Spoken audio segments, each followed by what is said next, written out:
新聞一日未完，一日都唔可以放棄。我係記者嚟嘅，我叫劉艷，不過唔係 SNK 做啦，我而家係公開平台。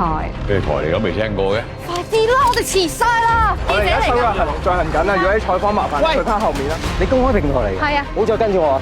你識唔識問嘢㗎？有冇打我？呢啲就係香港記者嘅質素，我記者嚟㗎，都係垃圾。我哋做呢行，成日都見咁多天災人禍，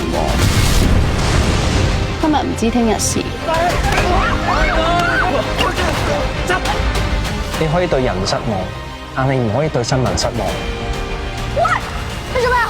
你做咩啊你？與其要人哋幫，不如我哋親手自己落手落腳去揼石仔，一齊砌條路出嚟啦！好，就話俾全香港嘅市民知，網媒其實可以咁做嘅。你唔使跟流程，唔使俾上司阻住晒，快過電視台。網媒有好多種，有啲係嘩眾取寵。呢個講乜嘢啊？又係你哋公開平台。我哋可以見到文慧心以逃避嘅態度去面對呢一件事。你哋唔好咁樣啦，講咗唔回應咯。喂，夠啦！但係我哋公開平台應該係實事求是嘅報導平台。